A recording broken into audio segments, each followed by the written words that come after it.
சாந்த்.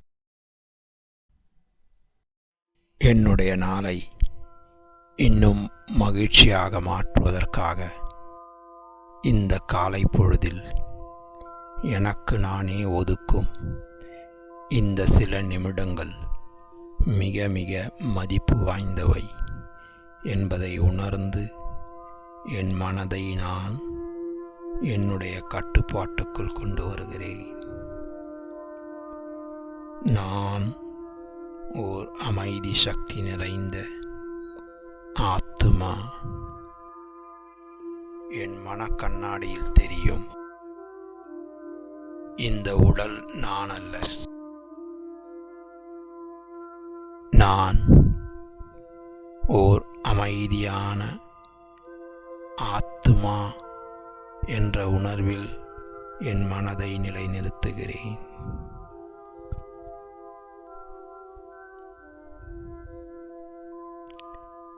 நான் இன்றைய பொழுதை ஆரம்பிக்கும் பொழுது இன்றைய நாளில்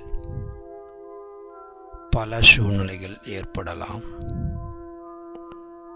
அதில் பல சூழ்நிலைகளில் நான் சிறப்பாக கையாளுகிற பழக்கம் இருக்கிறது. இருப்பினும் ஓரிரண்டு சூழ்நிலைகள் என்னுடைய சக்திக்கு மீறியதாக இருக்கலாம். ஆனால் அதை கண்டு பயந்து விடாமல் நிச்சயம் என்னால் இதையும் கையாள முடியும், இந்த சூழ்நிலைகள் என்னுடைய இன்டர்னல் சக்தியை, தன்னம்பிக்கையை வளர்ப்பதற்காகவே வந்திருக்கிறது என உணர்ந்து நான் பிறந்ததிலிருந்து இன்று வரை இவ்வாறு பல சூழ்நிலைகள் என் சக்திக்கு மீறி வந்திருக்கிறது. அதையெல்லாம் கையாண்டிருக்கிறேன். அதனால்தான் இன்று இந்த நிலையை அடைந்திருக்கிறேன். அதனால் சூழ்நிலைகள் எனக்கு கூறுவதெல்லாம் எனக்குள் இருக்கும் சக்தியை நான் வெளிக்கொணர வேண்டும் என்பதை உணர வைக்கும் தருணங்களாகவே நான் பார்க்கிறேன். அதனால் என் வாழ்க்கையில் வரும் எல்லா சூழ்நிலைகளையும் வெற்றிகரமாக கையாளும் தகுதி எனக்கு இருக்கிறது. நான் ஆத்மா, அழிவற்ற சக்தி. பிரச்சனைகளை என்னுடைய மனசாட்சிக்கு ஏதுவாக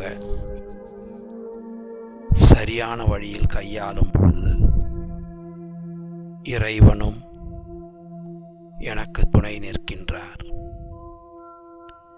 நான் தர்மத்தின்படி சரியான பாதையில் செல்லும் பொழுது நிச்சயம் இறைவனுடைய சக்தியும் எனக்கு உதவி செய்கிறது. ஏனெனில் இறைவன் தர்மத்தின் வழிப்படி நடப்பவர்களுக்கு துணை இருக்கிறார் என்பதை உணர்ந்திருக்கிறோம். இந்த நம்பிக்கையுடன் நான் பிரச்சனைகளை தர்மத்தின் வழிப்படி சென்று வெற்றி அடைவேன்.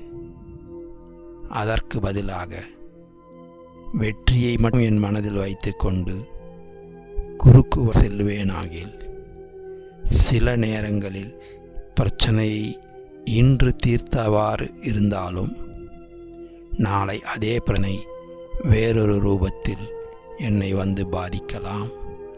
ஏனெனில் நான் சென்ற வழி சரியல்ல. இதையே கூறுகிறார்கள், கடமையை செய், பலனை எதிர்பார்க்காதே. ஆனால் பல நேரத்தில் நாம் பலனை முன்னால் வைத்து பாதையை தவறானதாக மாற்றிவிடுகிறோம். அது அந்த நேரத்திற்கு ஏதோ ஒரு பிரச்சனையிலிருந்து தப்பித்தது போல் இருந்தாலும் அந்த தவறான பாதையில் சென்றதன் விளைவு மேலும் நாம் பெரிய பிரச்சனைகளை சந்திப்பதற்கு காரணமாகிறது. இதை உணர்ந்து என் மனசாட்சிக்கு புறம்பாக தவறான பாதையில் நான் செல்ல மாட்டேன் என்ற உறுதிமொழியோடு இன்றைய தினத்தை நான் ஆரம்பிக்கின்றேன். வாழ்க்கையில் வரும் அனைத்து விஷயங்களும் என்னால் கையாள முடியும். என்னுடன் இறைவனும் துணை இருக்கின்றார்.